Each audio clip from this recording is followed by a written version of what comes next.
this guy active? Let me do that. Sounds like maybe not. prop. Yeah, exactly. Yeah? Yeah. Yes? Oh, there, okay. I can tell. How's it going? I'm Isabel. I am a first year, I guess soon to be second year, crazy town, student in the MFA program, and we have an incredible lineup of readers tonight. I'm really, really excited about it. I also kind of just want to say, I'm sure I'll say this again, but I want to say thanks to everybody who's made this Mill City so great this year. We've always had a really good crowd. Majors and Quinn is so supportive. I'm just very grateful for this tradition. It's really wonderful. So give yourselves a hand. Wonderful.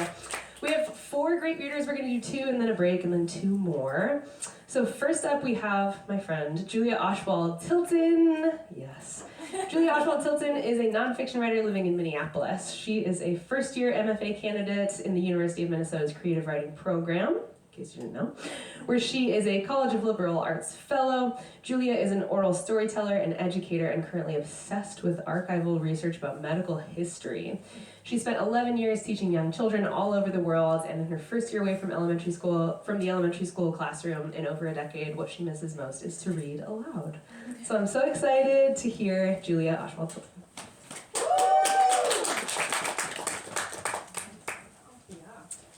Hi, everybody. Hi. I did not get myself together enough to print this in time, so I'm going to be reading off my computer. For those of you who are not in the program, you may not know what a braided essay is. This is a conversation the group chat was having before. But a braided essay is kind of weaves together different strands, and it's sometimes easier to see visually because there's like visual breaks like asterisks. So I'm going to read a braided essay. If it seems like, wow, all of a sudden we're talking about something different, we are. You just couldn't see the asterisks. So it's going to jump around a little bit. Hopefully you'll be able to follow. This essay is called Fertile. All modern breeds of chicken are descended from the red jungle fowl of Southeast Asia. In the wild, these birds lay eggs seasonally, typically producing a brood in spring. For thousands of years, humans have selectively bred chickens to create prolific egg layers. Each time I've been pregnant, I've taken many photos of the pregnancy tests. The second line faint at first, then getting darker. Pictures of 8 tests lined up in a row, one by one, in the early days when I'd bolt awake in the morning, so anxious to pee on a stick and make sure the line was darkening. The first time I got pregnant with my husband, I drove 20 minutes to surprise him at work, where he was alone in the greenhouse with the stick hidden behind my back. He knew as soon as I stepped out of the car why I was there. We had been married for 3 months and felt the world was ours. In my most recent pregnancy, 2 years later, we took pictures of ourselves with beaming smiles, holding a Portuguese pregnancy test this time, while lying on the grass of a public park in Lisbon. We spent the afternoon there relaxing in the sun and eating Magnum bars, writing postcards to our friends. On my mother's card we signed, "We can't wait to get back and see you," all 3 of us. We had found out I was pregnant 2 weeks before, and I had relished the ability to openly tell anyone I would never see these people again, so I could be carefree with my news. Sharing it was the deal. The ladies in my cooking class in Marrakesh all congratulated me wildly, peppering me with endless questions about plans, due dates, pregnancy symptoms. I returned to my husband glowing. I forgot that when most people announce their pregnancies, the audience is overjoyed. I had never experienced the rush of a public announcement, how buoyantly the word pregnant floats in the air when the room is filled with hope, when the people hearing it don't know the complexities this news arrives with. After that day, I told everyone I could. The Berber man carving wooden toys at the market, the newly divorced Australian woman sleeping in our dorm room at the hostel. Late at night in Porto, we roamed the streets with the rest of the city, bonking strangers on the head with rubber mallets to celebrate a holiday we didn't quite understand. We ate grilled pork sandwiches and danced to live music on the playground of an elementary school, and as the warm night stretched on, we never tired of hitting each other on the head with our squeaky plastic hammers. At one point, Sam caught my eye and bonked my belly with glee. "Bon sao jiao," he shouted. It was the happiest pregnancy I'd ever had. Taking the eggs from the nests of chickens before they hatch encourages hens to continue to lay. Through this practice of egg removal, humans have interfered with the natural process of evolution to create a species that lays eggs continuously, regardless of procreation. In fact, most modern chickens will spend their entire life laying eggs and never hatch a single chick. In between those 2 bookends are the rest of them, now blurring together. Some more frightening or traumatic, others almost unremarkable. all of them quietly documented in my camera reel, anchoring our first 2 years of marriage to perpetual loss. There is a photo of my bare legs standing in the shower, streaked with thick rivulets of blood before I had even grabbed the towel to dry off. Toilet bowls dyed deep red, my hand for reference, next to a blood clot the size of a banana that had fallen out of me one morning 2 weeks after my baby died. There is even a series of photos, collected over a week, of a large plastic container washed out from an order of Thai food that slowly fills more and more with blood as the photos progress in time. The only way I had to measure how much blood I was losing was to collect it all in one place and watch the line on the outside of the container rise. I took pictures to send to my mother and my friend, the 2 physicians in my life who looked after me from afar as I slowly bled out. I remember emptying my menstrual cup into the container over and over, stunned as the days went by that the amount didn't appear to be diminishing. I was spellbound by the blood, how thick and dark and warm it was, how beautiful, how very much there was. Sometimes I let it run through my fingers as I dumped it into the container. Once I fought an overwhelming urge to lift the container to my lips and drink it all back down. It was all I had left of my baby. Instead, I put the lid back on and stored the container under the sink, unsure of what to do with its contents. A week later, the blood began to smell, and I asked my husband to pour it out. There is a plant on our farm somewhere thriving with the nutrients my body made for a baby that never took a breath of air. Modern hens start laying eggs between 18 to 22 weeks of life. At this point, they begin to lay an egg roughly every 26 hours, resulting in almost an egg a day. They can continue at this rate of laying for 12 to 18 months. I become pregnant for the 4th time less than a month after my 3rd miscarriage. I'm 31 years old, new to the world of recurrent pregnancy loss, and my heart is still tender and open enough to tell all of my friends immediately. Though they congratulate me sincerely, the tenor of their support is cautious. I hear it in their voices when we speak on the phone, the gentle reserve underneath their congratulations. It makes me doubt myself, and I feel foolish for being unable to keep a secret for even a day. At 6 weeks, we go to the doctor and see the blurry gray dot on the screen. It's almost comical how unlike a baby it looks, for how much like a baby it seems. My husband squeezes my hand as they point out the blinking light, our baby's tiny heartbeat.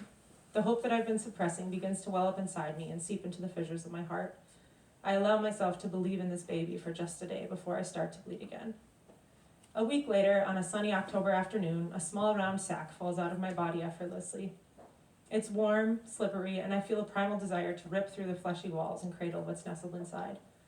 I struggle to hold it still long enough in my bloody fingers to open it. With poultry shears, I pierce its viscous walls, my own flesh outside of my body, and inside I see it immediately. The tiniest little baby, more animal than human, a seahorse, a naked hatchling fallen from the nest, both entirely alien and profoundly mine. It lies in my cupped palm, no bigger than a wild berry. "Mom," I call urgently, "come look." She stands beside me in the bathroom, straining her eyes to make sense of what seems so obvious to me. "See," I say, "the big head, the tiny limb buds." I watch the moment of recognition wash over her face. "Oh, Julia," is all she says, throwing her arms around my shoulders. Many years before I began trying to have a baby, I spent 2 years as a new teacher in a small village near the Bering Sea. The Yupik people who have lived in that area for millennia still subsist on many traditional foods and practices. In Alaska, I was immersed in a way of life that was wholly different from my Midwestern upbringing. I went ice fishing and ptarmigan hunting, picked wild berries until our gallon pails overflowed, and butchered caribou on my kitchen floor. During my first spring in Eek, my closest friend took me egg hunting.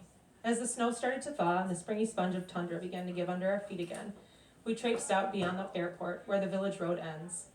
We searched behind large tufts of grass for nests of swans and geese. As we wandered, I asked her how she felt about stealing a mother bird's eggs from her nest while she was away. She did not seem disturbed. We've been doing this for thousands of years, you know. Through the lens of time and tradition, it seemed less like thievery and more like a fact of life, another link between the human and animal world. It was my own belief about the separation between people and the wild that made this act seem violent. Maybe, I thought, the mother birds were so used to this reality that they never expected to return to a nest holding the same number of eggs as when they'd left. Perhaps they'd never count to begin with. After my 7th miscarriage, I see a hypnotist. My doctors are as bewildered as I am at this point, and while my husband is on the verge of surrender, my yearning grows more forceful with each loss, the heft of it both propelling me forward and weighing me down. Some mornings I awake breathless, crushed by the weight of my longing. Other days I spend hours on the computer in a manic frenzy, researching every possible condition, doctor, experimental treatment method. This time, having found only articles and forums I have already read, I've convinced myself the reason I can't carry pregnancy to term is that I don't believe that I'm able to. Who would blame me? You can only suffocate so many embryos with your own blood vessels before you start to know in your bones this is what you're meant to do, what you deserve. With this idea in mind, I arrive at the hypnotist's couch before the bleeding from the DNC has even stopped.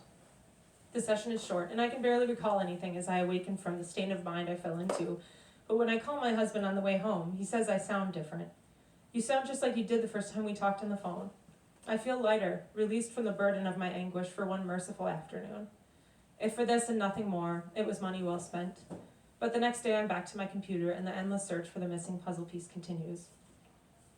The final layer of a chicken's egg is the shell, which takes about 19 hours to form. This process occurs in the hen's body using calcium carbonate. To produce an egg every 26 hours, the laying hen's body has a great need for calcium. The reserves needed for this process are stored in the medullary cavity of her bones to be converted into calcium in the blood supply and made available for daily shell creation. When her dietary calcium intake is insufficient, a hen's body will leach the mineral from her own bones beyond the dedicated cavity to continue to make eggshells. In hens with severe calcium deficiency, the eggshells will grow thinner and weaker with time, but the hen will continue to lay as long as possible, even at times producing opaque, shell-less eggs. The voice that tugs at me, telling me that I have to persist in my pursuit, that giving up is never an option, always returns mere days after I lose another pregnancy. For a few brutal hours, I believe I've finally reached my limit. There's only so much suffering one human body can take. I tell myself, my husband, my mother, I'm done. I try the words on for size, and each time the fit is constricting. I'm not ready to accept that outcome, and just imagining it for a day makes me wake in the night with a start. What if? What if the next time was the one that would work? What if there's just one more test, one more fix, one more pill that would make it possible? I can't live with myself until I found out, though it becomes less and less clear as the losses compound when finding out really means. Well, says the Reiki practitioner, it sure sounds like you're very fertile. After I tell her I've had 5 miscarriages in the last 2 years, 7 in my life. It strikes me as odd to tell a woman who has arrived on that couch as a last resort, a desperate attempt to find some cure to her problem of not being able to have a baby after exhausting every medical option, that she is fertile. Very fertile. So fertile, in fact, that it's delivered with a bright smile, implying perhaps that I should feel more grateful for this. After this comment, it occurs to me that after each miscarriage, my menstrual cycle has returned immediately, never even 1 day late.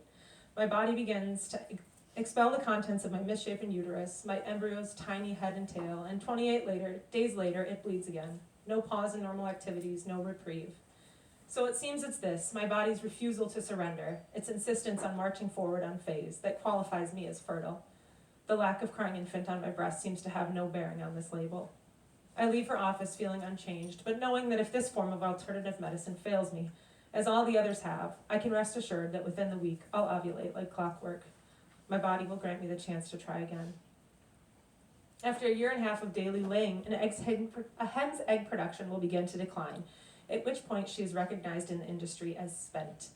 The commercial value of spent-laying hens is minimal, so they are typically euthanized and processed into protein meal for feed or pet food. Alternatively, some birds are killed once their consistent laying ability tapers off and simply composted or buried. In backyard broods, if feeding spent hens becomes a burden, they may be turned into soups and stews or other home-cooked meals that can withstand low-quality meat. That spring day in Alaska, our egg hunt proved unsuccessful, and we came back home empty-handed. When we returned to Chick's house, a neighbor had gifted her a single goose egg from their hunt. It was enormous, as large as a ripe mango. I was astonished at its size. My friend told me she'd hard-boil it so we could enjoy it together. As she was preparing the meal, I asked what would happen if this egg had a baby bird on the inside, perhaps not fully developed but recognizable as such. The thought of cracking open that shell and finding such a sight turned my stomach. She looked at me, smiled, and told me, those eggs are considered a delicacy. Thank you.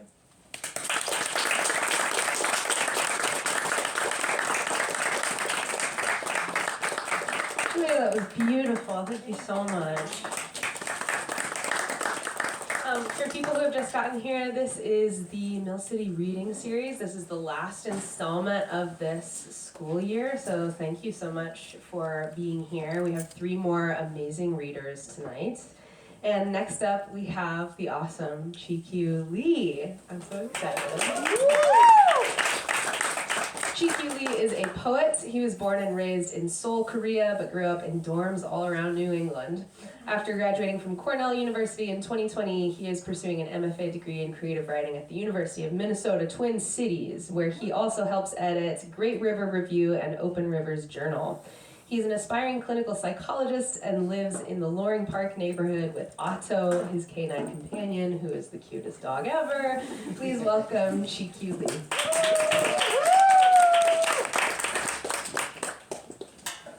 Third years. Yeah. Thanks for coming. I'm going to read 8 poems, but I'll go by fast. Everyone hear me? Yeah. The first one is called Sweat Poem, and there's an epigraph from a novel by Ahlem Mostaganeini called The Bridges of Constantine. And the quote is, "The body chooses for whom to sweat." Sweat Poem. Wipe your palm sweat on mine and forearms. Were we speaking in different patty cakes? In a hotel, in a tub, palm placed on the surface of what I pretend to be filth, my filth. I swear, my palms start to sweat after touching yours. Use me as your towel again. I have to believe this is my body seeking yours for me, for it. And the next one is called Hypersomnia. My body is a tea sachet. Hint me with a touch of, I am unsure of what I want. Write me before I do, and hold my cold feet with your hands, and wake me with your palm gently landing on my forehead, and put a mint in my mouth, and pull my arm toward a cafe. Sit me down at the table just next to the door, and ask me, what do you want? No, tell me, what would you like to have? No, tell me, I'll bring you a chocolate croissant, and I would love to wipe the chocolate around your mouth and deliver you from those waxy napkins. And the next one is called 신사시장 떡볶이, or Shinsa Market 떡볶이. 떡볶이 is like Korean street food. The only 떡볶이 I can eat without gasping for water. Streams of melted ice, carrying the sweat of halibuts and mackerels, darken the concrete, intertwined with maroon bricks. Oma tells us to eat white fish. White is healthy, but her firstborn's favorite isn't. I rock myself in and out of the floor's scars. I dub it a small thrill. When the owner pours a waterfall of 2 white sugar onto the red sauce, I look away to the bare ceiling, wires holding onto the wooden beams as if they were a father's legs. Mothers wear white branded shirts under the bareness. The red is their small thrill. They can afford another whiteness if it pollutes theirs. They are whales amongst shrimps. Their kids go to the same elementary school I attended, and I squeeze the metal chopsticks. A pinch of my palm skin gets caught in between. The pain is on time. And this one is called the dildo dream. And the dildo here stands for dual income little dog owner, or dual income large dog owner. The dildo dream. A nice condo by a body of water in a large park, or a townhouse with a fenced-up garden for our dog, or a lakefront house with a huge yard. We do not call our dog our kid. Our dog is a family member, canine. Dual income stream leads to frequent Petco-ing, Chuck and Don's-ing, Chewy-ing. To spoil is not to comfort.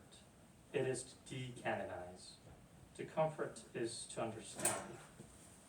2 men and a dog, large or little, duality of men, owner and lover. I can't marry a non-dog person, by which I mean I will marry a dog-less man who is grieving for a dog, and who is willing to grieve again for a dog he will not raise. And this one is called The Father's I as in pronoun I. My father's I is heavier than ever before, and it's always been lying to me. His eye is not singular. It's weighed down with, it's pressurized under, and euphemistically anchored down by mine, my sister's, my brother's, his wife's. I'll worry about the money, don't you worry.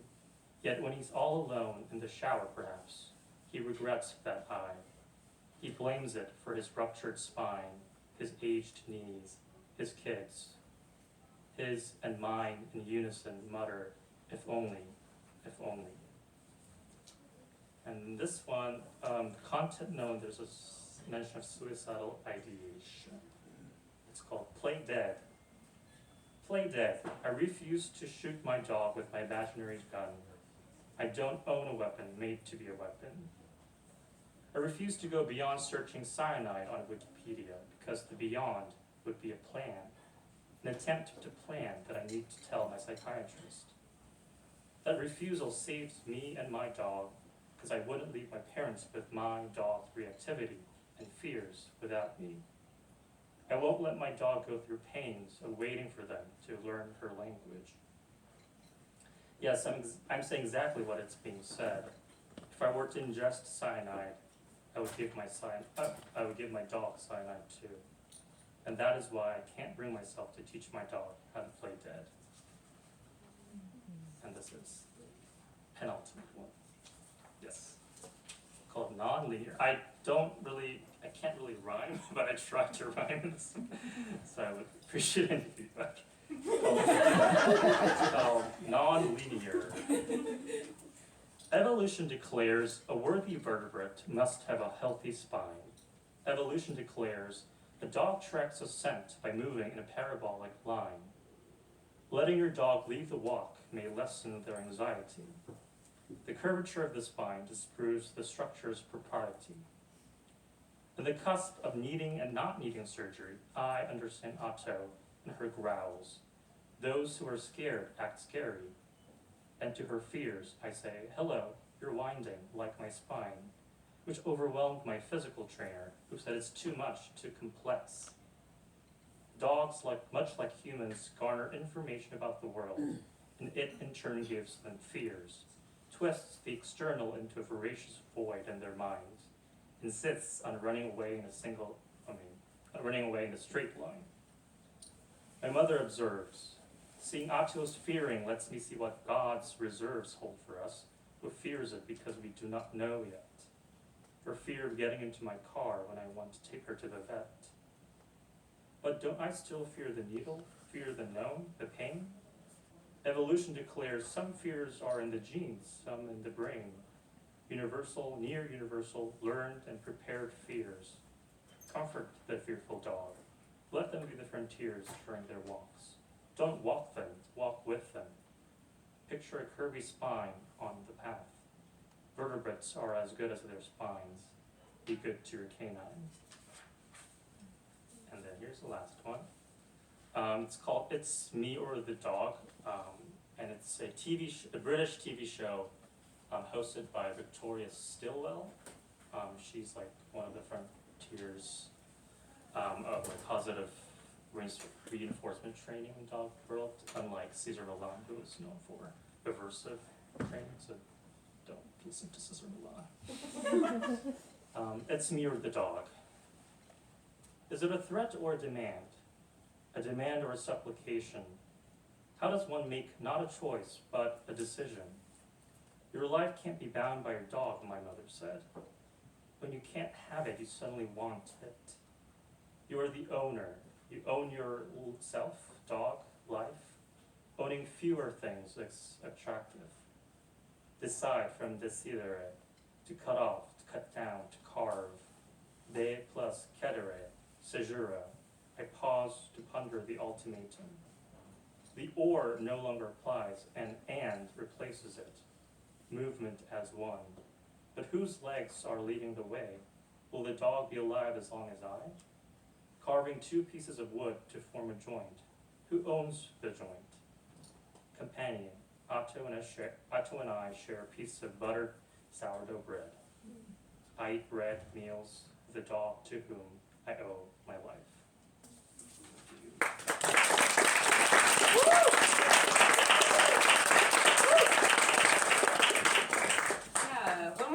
GQ. And now, of course, since he asked, we have to spend at least 45 minutes workshopping that poem, giving some feedback. What were the strengths and weaknesses? Just kidding. No notes, GQ. No notes. Wow, what a great first lineup of readers. Thank you guys so much for sharing just so much of your brilliance and heart. We're gonna take a tiny break, tiny like maybe 5 minutes, and come back with 2 more amazing readers. And I'm happy you're all here. Please stick around, take a bathroom break, whatever you need, and we'll see you soon.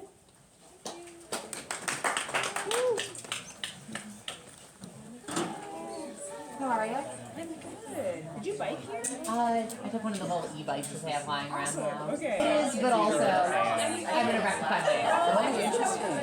Oh, has Sarah been liking, She hasn't started it yet. She was, I think she was finishing up the Stephen Graham film. But it is like, she got just this huge and it's like 8 books about like Appalachia, research for her novel. Yeah. And that writing is a book. It's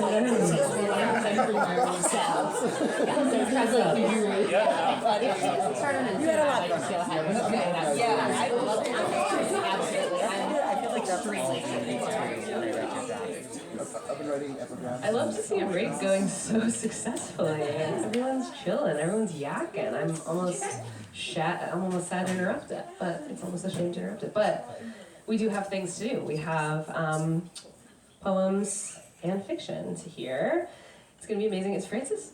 Francis is next. Oh, there, I was like, you're just here, where'd you go? This is the Mill City Reading Series for anybody who has gotten here recently. Last installment of the year, so an especially exciting kind of celebratory reading, and some incredible readers already so far. We're gonna keep it moving with the wonderful Frances Ogamba. Frances is a 2022 CLA Fellow at the University of Minnesota, Twin Cities. She received the 2024 Walter H. Judd Travel Fellowship and the 2024 COGS Research Grant. She's just applying for the things and getting them, you guys. She won the 2022 Diana Woods Award in Creative Nonfiction, the 2020 Kalahari Short Story Competition, and the 2019 Kofi Otto Prize for Creative Nonfiction. Whew, okay, it's gonna be good. Frances Ogamba, welcome.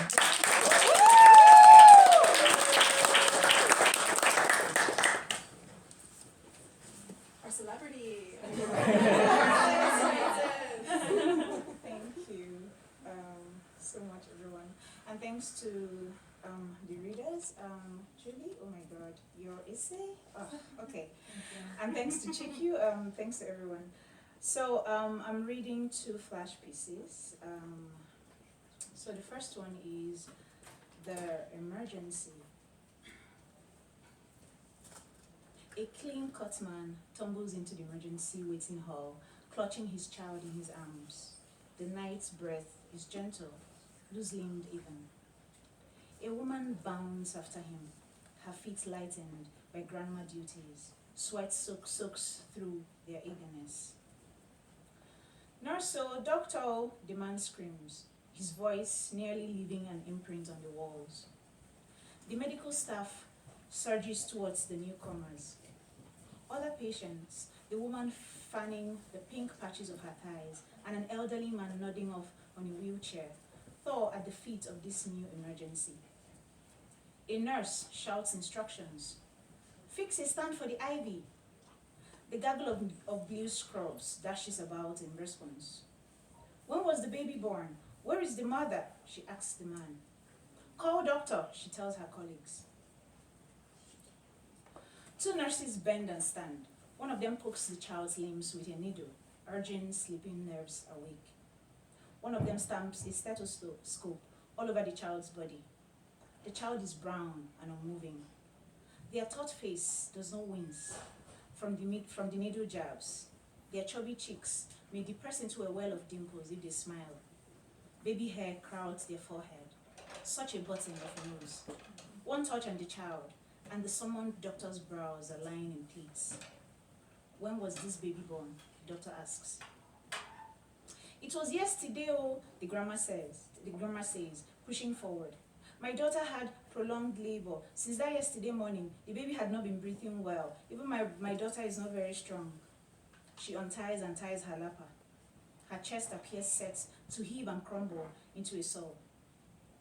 Why didn't you come earlier? The doctor asks the man. The clinic referred us here just this evening. The doctor turns to the nurses and murmurs, "You think asphyxia?" "Yes, asphyxia," the nurses whisper back. All the haste of seconds ago slows as they all look away from the child's fruitless quest to fit in here. Soft-toned hisses dagger through the hall. The room is a pursed mouth, like the doctor's, searching for words with which to break the news. Tense lips, folded foreheads, arms akimbo. It must be hard with children. It is always hard with children. Imagine all the moments now lost, not dabbing pepper on the child's hands to discourage sucking, not throwing them up and watching them tense as they zap down into waiting hands. School graduations, sawed off rashly. The grandmother's nerve-reading, yet hopeful hands linger on the child's covering. The father dabs his child's forehead, fondles them with hands that will soon bury a child. So the next one is Humans of Lake Street Station, edited by Paula here.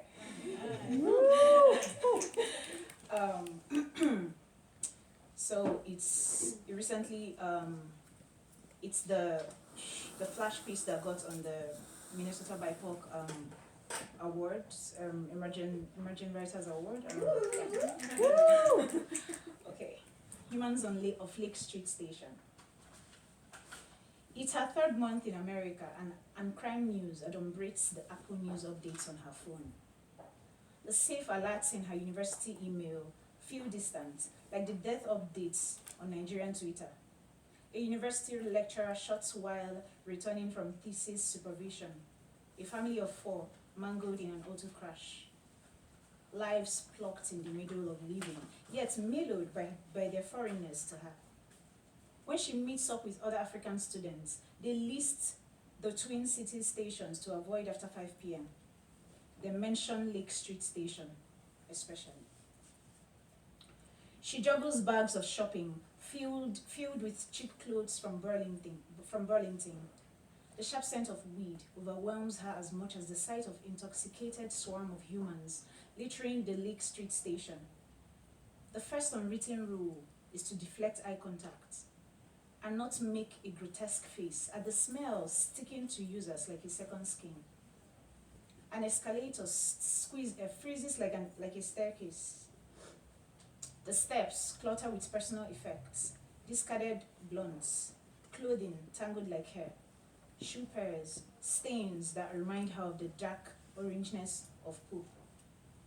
People tilt drunkenly into her as she climbs. "Got $2, ma'am?" a cobwebbed voice asks. She imagines speaking and sketching a trail with her voice as a result, leading the asker to her wherever she goes. She shakes her head.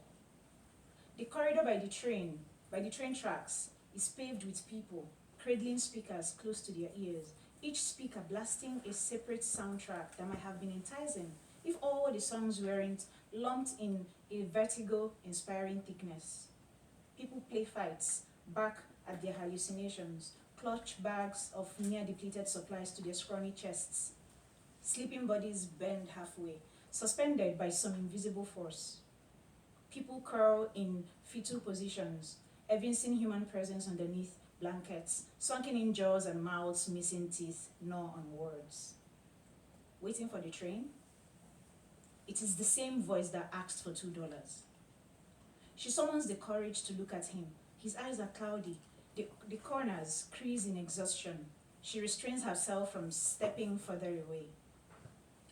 "If you're going to the Franklin station, stand on the left. If you're going to the Mall of America, on the right."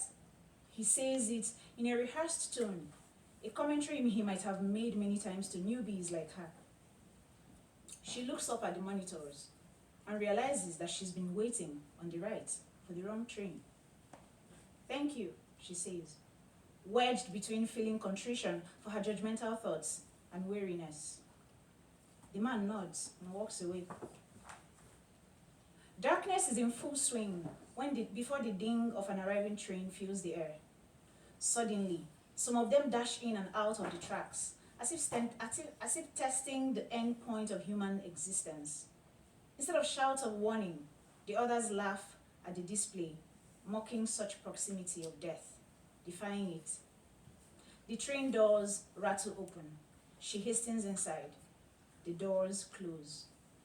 A hand tugs the doors open. The man's pair of clouded eyes intercepts her. She panics at the prospect of being stalked by him.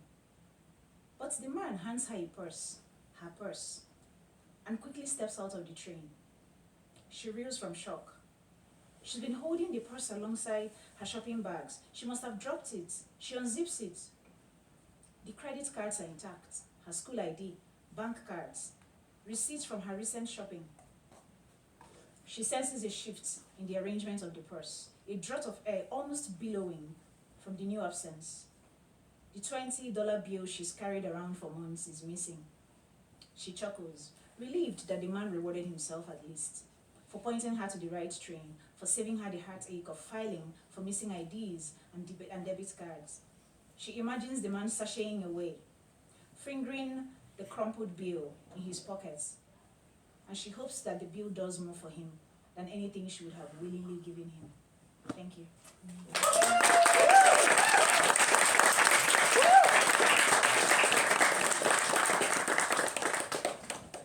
That's so good. Where's my paper? Okay. Just answered my own question. There's so many things that are already just these first three readers like going to be like living in my brain for a while. Like a cobwebbed voice, Francis? How dare you? That was beautiful. I can't really tell why that won an award. It's not very good. We have one more amazing reader. I'm so excited to hear Okwudili Nebelisa, who is a first-year fiction student in the MFA program at the University of Minnesota. He's a graduate of the Iowa Writers Workshop. How annoying. Oh, just kidding, it's the best. His forthcoming book, Terminal Maladies, from Autumn House Press, won the 2023 Center for African American Poetry and Poetics Prize. His fiction is forthcoming in Evergreen Review, while his nonfiction has appeared in Catapult and Commonwealth Writers. His poems have appeared in the Cincinnati Review, New England Review, Sewanee Review, Southern Review, and Three Penny Review. He's a recipient of grants and fellowships from the Elizabeth George Foundation, the Granum Foundation, and the Center for the Arts Crested Butte. Please welcome Okwudili.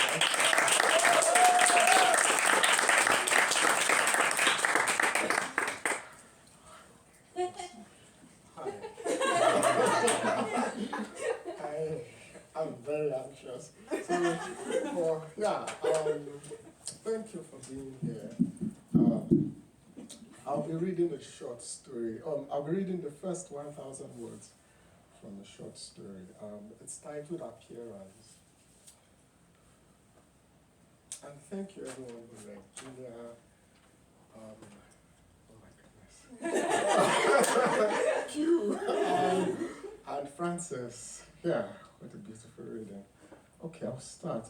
This story was, it's more like an experiment for something I was experiencing, many of my black friends were experiencing in Iowa City, so I thought of flipping it. Okay. I didn't think much about his appearance when I came across his profile on Scruff. He was slim, 6'1", 2 inches taller than I was. Like many white boys, he had armpit hair. And something about his armpit hair in one of his pictures put me off. In all his pictures, he was bare-chested, taking them in front of a mirror, maybe intentionally showing off the Apple logo of his phone. You could easily catch the materialism in the way he let the brands of his underwear show in his pictures. The Calvin Klein boxer shorts, the Hugo Boss tank top, the Giorgio Armani jockstrap. Like he wanted you to see the brands. His belly was flat, its bottom inverted like a resin. Well, there was no harm in trying him out. I swiped his profile to the right, only to find out that we were a match. This didn't happen often, especially with younger men, especially with white men. Men like me, black, overweight, middle-aged, hardly matched with men like him. In fact, the last time I had matched with a younger man, I sent a message, an overexcited, "Hi, handsome, how are you doing?" I didn't get a reply. This time, I played it coolly. "Hi, how are you?" I wasn't expecting a reply. Moreover, the app said we were 110 miles apart. There was no need to hope anything good would grow from that kind of distance. I went back to swiping at other profiles the app presented to me. Roughly 20 minutes after my first reply, he replied, "Hi, Daddy, I'm good. How are you doing today?" I winced at the term "daddy," even though I was 53 with a pot belly. I despised the unintended ageism. "Fine," I replied, refusing to play along with his kinks. I waited for him to type something in reply, but after 10 minutes of waiting, I typed, "Any plans for tonight?" "None that I'm aware of." It was already clear that I had to be the one to fuel the conversation. I was the older one. I was the one who was supposed to appear interested. "I see. So would you like to meet sometime?" I typed. "Yeah," smiley emoticon. "Can you travel?"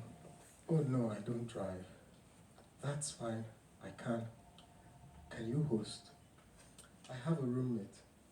"Okay, I can book a hotel room if you don't mind meeting indoors for the first time."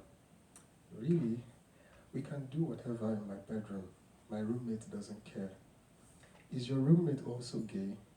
"No, not really, but he's cool." "Let me know when you're free to meet." "How about tonight?" I paused, thinking about my schedule for tomorrow. I had 3 meetings with clients the next day, one as early as 8 a.m. But I didn't say. I thought about the 110 miles between us. It was night. I could drive to his place in 2.5 hours. I would be there by 11 p.m. We could talk for an hour and fuck for another hour. As early as 6 a.m., I would be on my way back to Iowa City. Desire simplified the whole ordeal of the process. When I arrived in Des Moines that night, I booked a hotel room somewhere downtown and texted him to come over. He complained about not being able to get a bus at this time, so I booked him a ride on Uber. I think he must have read through my desperation and decided to exploit it. I showered while I waited for him to come. A minute after I had put on my boxer shorts, my phone beeped. "I'm here," was the text from him. "Coming down," I texted back. The lifts needed key cards to elevate passengers. I hurriedly brushed my hair and put on my shoes before leaving the room. He was wearing a blue shirt with a small fashionable pocket. His shorts barely covered his peach-pale thighs. He was sporting the same crew cut he wore in his pictures on Scruff.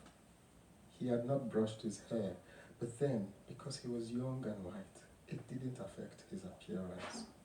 He was taller than I had expected. Maybe because I was used to being catfished, I had expected a downgraded version of him. I wouldn't have been shocked if it turned out that his pictures were better than his real person. He was taking me in the same way that I was, keeping his judgments to himself. His palm was too cold when I shook it. My goodness, those thighs, I whispered. What did you say? He asked in a soft, whispery voice. Never mind. Actually, I heard. He laughed, cupping his mouth with his right palm. I expected him to ask me about my 2-hour trip to Des Moines, but he did not say anything.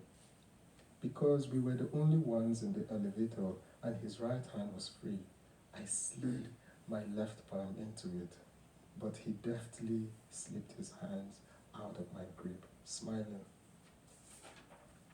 How are you doing? I asked, trying to negotiate my way around the feeling of embarrassment that filled my stomach. He shrugged. Just exhausted from my gig, he said. The elevator pinged, and then the doors opened on my floor. Like tired not to do anything, I said, walking out of the elevator, chuckling, hoping he would catch the joke. He looked confused, as if he were mildly insulted. It was a joke, I said, patting his back, to which he turned to look at my hand, touching him. I'm sorry, you don't have to do anything. He burst out laughing, displaying his perfect bleached row of teeth. Of course, I would love to do anything, and by anything I mean everything. His eyes bulged theatrically. He patted me on my shoulder, smiling. I was just pulling your legs. Look at you, you're blushing. Pretentiously, I exhaled, collapsing into laughter. He was likable, unlike the young men I had met in person after conversations on Scruff. I had thought I had inadvertently found myself in one of those familiar, awkward situations where you could tell that the other person was only interested in sex and both parties couldn't wait for it to end, so they would never meet again. Thank you.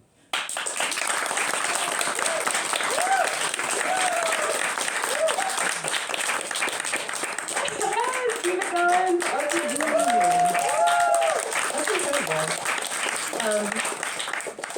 Yeah, I've only read Okudile's poems, so it's great to hear some of your fiction. That's like maybe the most vivid description of like a dating app experience that I've ever heard. Sadly, that's the end of this reading. Thank you all so much for being here. I really want to thank Majors and Quinn for being such a great space for us to do this, and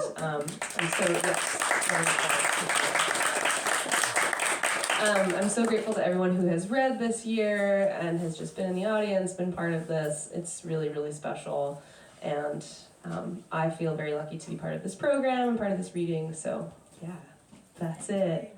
XOXO. Stay tuned for the lineup next year. Dates TBD, but this will keep happening. So yeah, hope to see you again.